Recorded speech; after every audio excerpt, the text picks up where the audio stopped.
welcome to this conversation. It's yet another time to have a conversation. Nimefurahia nikikaa hapa yani. It's usually just a wonderful time. Today, naona leo tuko watatu. Today, leo tuko na wageni. Hata mimi shati yangu ni mpya. So glad to be part of this. Nataka hata tuanze tu na intro tu, watu watuambie tu wageni. Leo tuko na wageni. Waseme tu. Wageni ama ni mgeni lakini. Mgeni. Maybe new spirit. Unajua mimi naanza kuwa na new feeling. Yeah, newness. Newness. People are in new capacities. Forgive us. Okay. Yes. Tell us, who are you? Wewe ni nani? Umefikaje hapa? My name is Cynthia Katile. Yes. I am a coordinator with a faith-based organization here in Kenya. I'm a firstborn. I mean, firstborn. I think it's very important for people to know I'm the firstborn. Hiyo lazima. Yeah. Okay. I'm a born-again Christian. Yeah, I think that's who I am. Good to know firstborn. We are firstborns in the house. Important. Leo atasema tu. Hata watu wengine wengi wamesahau jina yako. Maybe you say hi to people. Hi viewers. My name is Ndila. Yeah, I'm also a firstborn. My family, I'm a firstborn. And I'm the founder of Season Counseling Consultancy Center. And also one of the co-founders of this conversation, this space that we always have where we just come and have a conversation, go deep, and be of impact to the world out there. Yes. Great people. And I'm happy to be hosted today. Founders too, eh? Founders. I remain to be Alex. I changed Gina. Ni hiyo tu. Alex is my name. Happy to be part of this. Who am I? I'm a last born in the spirit of family tree. I am a last born, strong. Last born. See it. Today we want to dig deep into so many things, and maybe we will touch base on so many areas. And glad to have you, Cynthia, with us. There's something I read somewhere that we are all not okay. We're not okay. We are all not okay. And this has brought, I think, looking back at the month that we had of May, actually I learned that June was also mental health. There is that aspect of mental health. I think it has become something that is really active. And we're really getting to demystify and to understand what this world really is. Today we are lucky to have one of us who has lived it, who has experienced the life of depression. Is living. Is living. We trust God for healing. Yeah. You have said you are all not okay. So we are living it. And I think it's something bold to come out and just say, by the way, I feel someone needs to hear the story. Someone needs to be encouraged somewhere. And we all have our stories. We all have our experiences, which are different. And just to go deep into it, not at once. I think it's good you tell us, like, when did you notice, what was happening in your life at that time that you really noticed that you were depressed? Okay, I think if I really look back, there have been many instances where I have had breakdowns, where I have been unable to function. But the first time where I felt completely, I'm not like everyone else. Something is bothering me. Something is not right. I was in high school and something was happening at home. And I went to the teacher and I was like, I need to go home. I feel like they need me at home. So that was the first time I was, I think, in Form 3. And then that season ended. And then I went to campus. So there I'm in campus, and it was a different world for me. Growing up, I grew up in one of the areas in Eastlands, Nairobi. So then I go to one of the most affluent areas in Nairobi for campus. And I felt like an alien. In the same area, in the same country, I felt so foreign. It was an international university. So, of course, people there did not look like the people I was used to. The environment was very different. So I felt very secluded, not by them, just because I had decided these people are different than I am. So I kind of secluded myself. You don't want people to realize you have an accent, you know? You don't want people to notice that during lunchtime you take a walk, not because you're healthy, because you don't have money to buy lunch. Right? Yes. So all these things really built something inside me. And then one day, they used to post on the school's board who was supposed to pay up any arrears they had. So of course my name came up. I remember that day I called my father. It was at around 9 p.m. And I was like, hey Dad, how are you? Where are you? Because I could hear noise behind him. I was like, so where are you? And the head, msichana wangu, niko nje bado natafuta. And then I told him, no, we'll go home. Kesho nakuja. And when I hung up that phone call, I knew my life will never be the same. I was a dropout, you know, because I couldn't imagine that my father was up. I know it's his responsibility as a parent. But even I knew we were biting more than we could chew. I mean, what did I think? Going to an international university. But then again, me even going there was a miracle on its own. Because in high school, so much had happened to me. I didn't think I would ever go to university. When people were selecting universities, I don't know, I think I was writing a story or something. I wasn't there.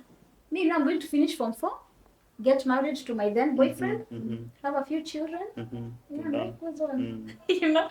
So when something I had never even thought I would have, having it, then losing it, feeling like a failure, feeling like, okay, now what? And then I had broken up with a boyfriend who was supposed to marry me. So I don't have a plan B. Boyfriend. So yeah, it was I felt like I was in so much turmoil. So but then you bottle that in, because everyone is going through something. So you keep it to yourself. All these things I'm just keeping to myself. The low self-esteem, I'm keeping to myself. Because I remember I used to be in class by 7 in the morning. Why? So that people would not see how tattered my school bag was. My school bag nilikuwa nimeishona. Unakaa leo hapa kuna shimo. Kwa mkono kuna shimo, you know? So I used to hide so much of myself from the people around me. And even during that time, I had an incident of sexual assault. It was a lot. So I went back home. After a year, I joined another college. And then towards the end of my education in that college, that is when I think all hell broke loose for me. Because I was supposed to go for attachment. I was attached to a children's home, and I was supposed to be counseling children from the age of 4 to 8 years old. Now, unfortunately, during that time, I did not have supervision. Not that I did not ask for it, because I did a lot of times. But I did not receive that support from the school. So here you are, dealing with 4-year-olds, 5-year-olds, 6-year-olds who are carrying trauma. I think I had trauma from my childhood experiences. Mine was nothing. So all these kids are pouring into you. They are getting better, but I'm getting sick. Because I don't have an outlet. So I carry that. And then there's the issue of vicarious trauma. And then where I felt like, boom, Mm-hmm. I'm losing it, is when now, towards the end of my attachment, there was the elections. Mm-hmm. And from previous experiences, I knew it would not be safe in that area. Mm-hmm. So I could no longer go to work. Mm-hmm. And it broke my heart thinking, Mm-hmm. I'm protecting myself, not going to that place. Mm-hmm. But those kids are there. Mm-hmm. What happens to them? Mm-hmm. Are they safe? You know? Mm-hmm. So that time was a very dark time in my life. Mm-hmm. Very dark time, and it was very unfortunate I did not get the supervision Mm-hmm. that I badly wanted. Mm-hmm. So when it got overwhelming, I sent in my report. Mm-hmm. And by the time I was graduating, I had decided I'm not going to be a therapist. Mm-hmm. Which is what I wanted since I was, I don't know when. Mm-hmm. Everyone in school was like, Aki, Cynthia, Aki, it's so easy to talk to you. Aki, you're going to be an amazing counselor. Because when I was in high school, I was peer counselor. Yeah. I was good at it. Ulikuwa unagroomia pole pole. Hey. You're grooming yourself. Mi nilikuwa naitwa makesi. Yes. You know, people found it very hard to confide in me. Uh-huh. So when I graduated, I decided I'm not going to do this because I felt like a failure. Mm-hmm. So then I swallowed that as well. Mm-hmm. And that election period took me back to when I was a child during the post-election violence. Mm-hmm. So then all these things are just recurring. Mm-hmm. Because I kept thinking in my mind, will these children Mm-hmm. witness what I witnessed as a child? Mm-hmm.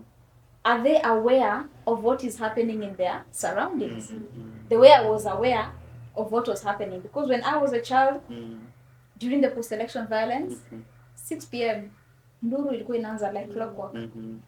You hear zinaitwa nini, panga waruzo zikinolewa kwa barabara, unajua wamefika. Milango zinafungwa nini. So I kept thinking, these kids will experience the same thing I did, and my heart broke for them. So then fast forward, years later, I get an amazing job helping people.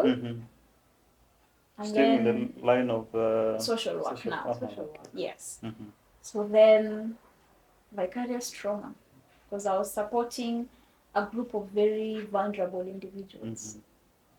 Get somewhere, you can't sleep, you're having nightmares, you can't eat.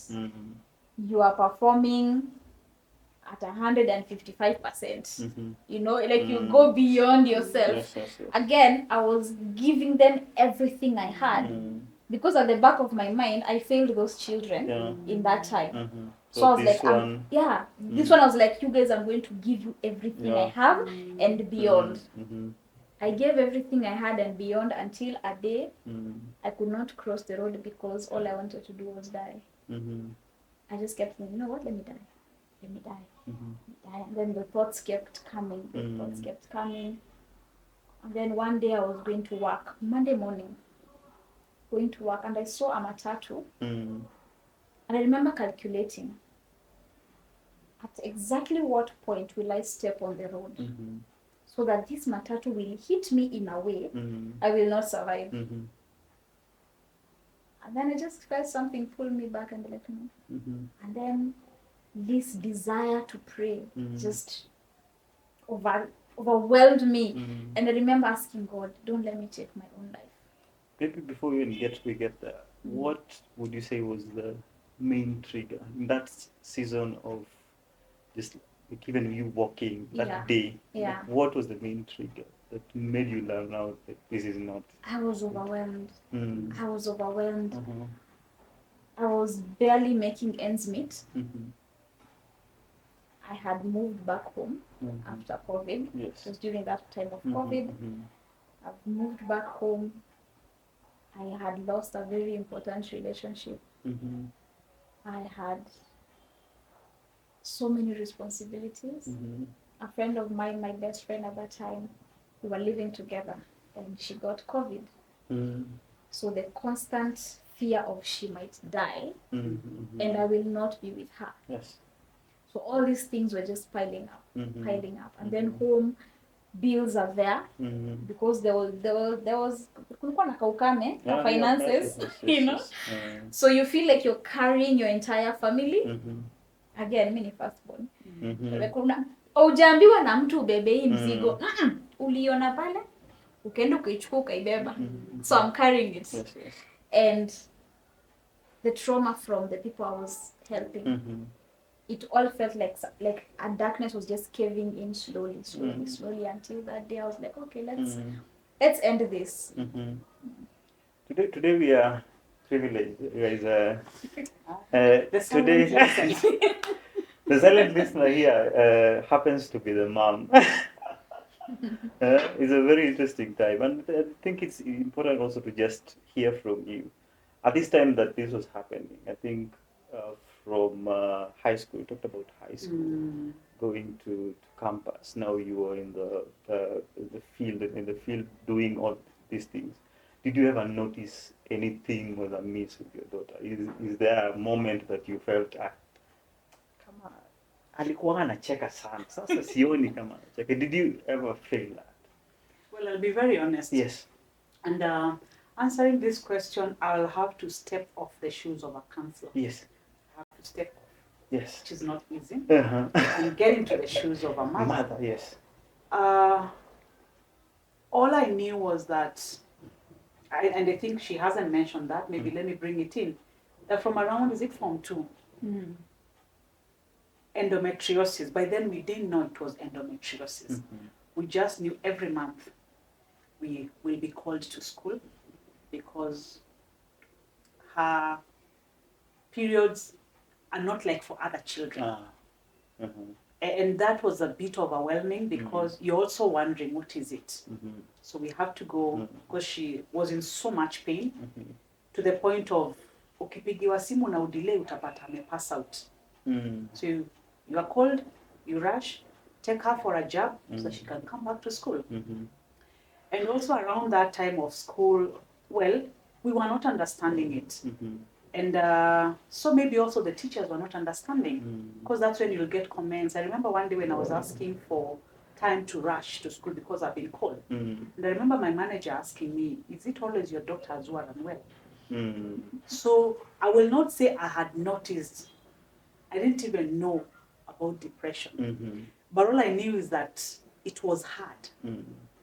Things were hard. That time when she was mentioning about being at school, in this campus, I remember, yes, we were trying. And I remember that call. Because I remember she called me and she just told me, it's okay. Don't borrow money anywhere. I'm coming tomorrow. And I think that was one of the moments when you feel as a failure as a parent. Because your child is telling you they are coming back because you have not done it. But it felt encouraging for some reason. Because I remember she just told me, don't, I'll be coming tomorrow. And here she came. So yes, I didn't notice that there was anything. But I remember it's a journey we're walking in. You know, it just keeps feeling like there's so much. Occasionally we talk. And you know when someone tells you, I'm not feeling okay, but they're not running a fever. Yeah. You know, not feeling okay, not running a fever. As mothers will be there, and again you have a financial constraint, and think, now I know it was denial. There's what you don't want to hear. You've had it out there, but you don't imagine it is in your home. Secondly, you're supposed to be a prayer warrior. You're supposed to pray. When temptations come, when your child is feeling tempted. You know, one of the saddest things was when maybe she could tell me that nashindo cross barabara. And you're trying to imagine, what is it? And it's very natural for a parent to tell a child, Jikazi, I'm praying for you, I'm here. But later just to come and realize maybe that was not what was needed. Because that in a way means it's like I've erected a wall. I'm not ready to hear what exactly it is, or even sit and find out how did we get here. Of course, you'll explain away everything, and sometimes you want to remove everything for someone to be okay. That's what you want to hear. We're rushing to fix someone. Yeah, we're rushing to fix what we don't know. And so we're just covering. And maybe that is what is even leading it to, you know, there's the vicarious trauma, there were the elections, and you're like, but you've grown up. And a lot of us want to imagine, since you've grown up, you've grown out of it. But that was not the case. Would you say that being firstborn, I think it's good. I think you identified yourself as a firstborn. Identify as a firstborn. Somebody a red flag. I think there's a conversation that we are having not a lastborn son, and that just having a conversation on that, and I think that being does it. Why did you feel a responsibility of the family that I need to? Yes, from a very young age. Yes. From the moment I knew I have a younger sister, I was like, you know what? I'm a firstborn. She's my responsibility. Imagine, you're like 4 or 5 years old. My uncles tell me my sister would blabber things and I would be the one to translate. I would be the one to tell my sister, iko wapi sweater? You know? Niseza kwenda home. And my sister, her, she was being a child. I was being a parent. So all along, I have been a parent to a child who was being a child. And then you get frustrated with her being a child, you know? I'm like, thinking as a parent. Yeah, I'm like, you can't make my life so hard. And she's like, I didn't ask you to stop your life for me. And that's one thing I have realized. When you start counting the things you've done for others, when they did not ask you to do them, you get frustrated. Yes. Because I'd get frustrated. Why are you doing this? I remember there's a time we got into trouble at home and I was like, why are you doing this to me? And she said, you're doing it to yourself. Yeah, you're doing this to yourself. I didn't ask you, unitete. I didn't ask you. I'm living my life. So that being a firstborn, for some reason, I felt like I had to be responsible. When children my age were doing things children should be doing, I was being a parent. I don't know why. I don't know why I felt, but also because I think where we grew up, I felt I had to protect my sister. I just felt I had to. I felt that there are things my parents could never know. Again, here we are friends. When we were growing up, she was the mother, I was the child. Friends knew well. Friends knew well. As adults, you become friends with your parents. But when you're children, you can't go telling your parents that your friend gave you role. How do you start explaining? There are conversations you cannot have with your parents. There are fights that you cannot tell to your parents. So I felt like, to the best of my ability, I had to protect my sister from the environment we were in, from the circumstances we found ourselves in. Yeah. And then just to add on that, I think if I look at it now, also there's the aspect of when you're an absent parent. Yes, life calls, duty calls, but I realized, like, most of that time, I was in the corporate world and like she said, giving 150%. You're there. I had trophies, we laugh. Best employee of the month, customer something, woman of the year. So you see, for me, I feel that absence in a way makes the person who is a firstborn sort of step in. Do you think that you also translated that to your working space? Oh yes. That you take the responsibility. I am a nurturer. I nurture. I baby everyone around me. You give the 100 plus a 50. 50%. Everywhere I am, I always feel like I have to give 150. And also, I remember the other day I wrote my mom a text and I was telling her about that exact thing, that I'm tired of giving 150. Again, because when I was growing up, for some reason, I was never good enough in school. And you know, you think as an adult, you should get over it. But I can't get over. Every time they used to give presents, number 1 to 3. Every time I was number 3, I was not given. Hiyo mwezi ndio principal na yuko.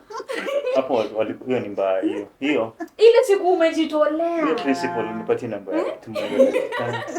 Because they used to have lunch with the principal, the people who have performed, I think top 15 or top 10. Ile siku tu ndo umeingia hapo, something is happening. Sijui nini haijafanyika ama wame raise pass mark. Last term pass mark ilikuwa 360. This term pass mark kwenda kwa principal ni 380. So you always feel always not enough. Again with the periods. I remember there's a teacher who told me, you're not special. You're not special. Yes. You want attention, you're not special. There's a time I just felt cute. Nikapaka lip gloss. You would have thought I was carrying a gun to class. She came down on me heavy. She told me so many things that as a teenage girl I did not need to hear. So always feeling like I have to do so much to impress, to get attention. Again, I was bullied as a kid. All right.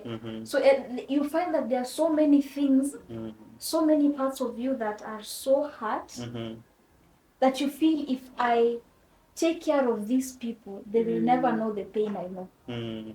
Okay, so it's not even a love from a healthy part. It's not a healthy kind of love, you know. Selfish love. Yeah, it's from I have known pain. I know pain. I never want the people around me to know that pain. So I love them just in case they ever wonder if they are loved.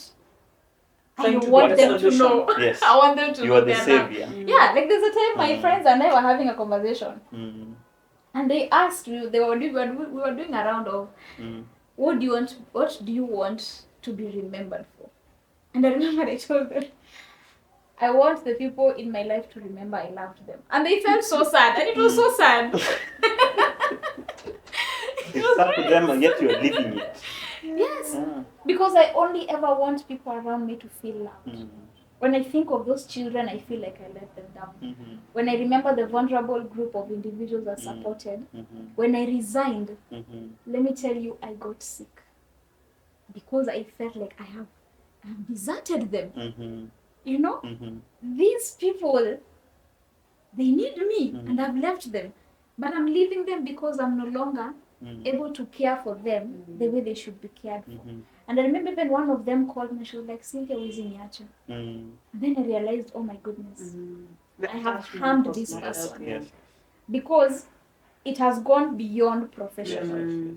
Now I have drawn them in. I have made them feel safe. And then I was like, okay, that's a problem. So that's the first time I went to a mental facility just to say, hey, I'm not okay. I need help. So like, okay, now we go back to, I think, that moment you're talking about when you're looking at this car, you're calculating and you're just, like, what was going through your mind at that moment? I was feeling alone. I felt so lonely. There's something that is attached to loneliness. There's a pain you can feel. You know how someone tells you, I'm here for you, you can talk to me. Kuna vitu una feel out again. And in that moment I felt no one will understand me. Why? I'm a Christian. Watch out, a Christian, I am an intercessor. Maombi ni mimi chief wa maombi. Mimi ndo wale wa Cynthia nakapitia. Let's pray. Yeah. Prayer warrior. Aish, tutaomba mpaka kwa barabara. I'm a Christian. I'm a trained psychologist. My mother is a therapist. And you can solutions. To the world, all yes. the solutions are in her space. Yeah. So I felt alone. I felt like, Sisa, Ata, because, and I felt alone because there's a time I opened up to someone and they demeaned my pain. They watered it down. They were like, shukuru Mungu kuna watu wanapitia vitu worse kuliko. Aspect of minimization. So anytime I wanted to open up to someone and tell them I'm not okay, that kept coming back to my mind. That someone will tell me, shukuru Mungu mali uko. There's another time I opened up to someone else. And they were like, imagine, just pray. And I really went and sat down and had a meeting with God. And I asked, pray naambiwa ni pray. What have I not said? You know? Yeah, so I felt so alone in that I felt no one will understand my predicament. I have so much love around me. My friends and family love me silly. So how do I explain why I'm depressed? You have love around you. You have a good job. You have so many, all these things that people would see as you should not be in the kind of predicament you are. So that day I felt alone. And that is why I was like, God, let me come. Wacha nikuje. Tumalize hii mambo. So then I started praying. Then I went to the office. I got to the office. Mm-hmm. Then in our office space, there was a church. So I remembered, unajua ile mambo ya sitoki hapa usiponibariki. I thought I won't go into the church because that's a bit dramatic. So I'm going to go behind the church. And I wept. When I wept, I did not cry. I umelia mpaka how breathe. And then I sent my friend a text. And then I sent a colleague of mine a text. And she came running. And I kid you not, that lady just came, looked at me and held me. And we cried together and she started praying. She didn't say a word to me. She just held me, started praying, just rocking me, soothing me, and praying for about 10 minutes.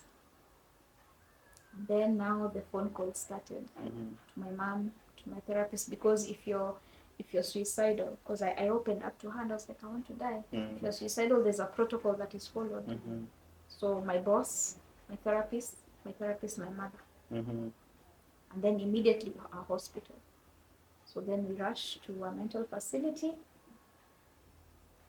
And you go in there, somehow you still want to be okay. You're afraid to open up because would you daktari atakwambia. I want to let you know, like, how was that journey like? It was scary. It was so scary because you don't want someone to tell you nini unajipea stress na vile wewe ni mdogo. And I hate it when people tell me that. You're not even married. You don't even have children. So that takes away from the feeling you have. You feel like then I'm overreacting. Remember, all through high school I've been told I'm overreacting due to the period pains I've been having.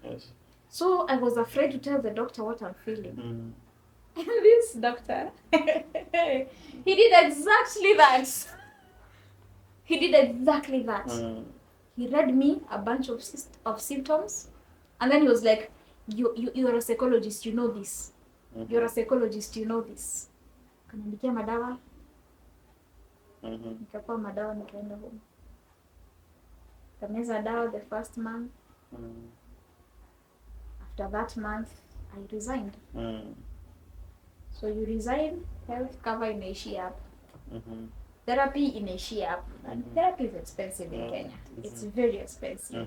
So now you're flying solo. And then you realize, wait, this world is not stopping for me. So you shelve whatever you are going through and you go on with life. And you go, and I went, got another job, nikarudi tena kwa depend.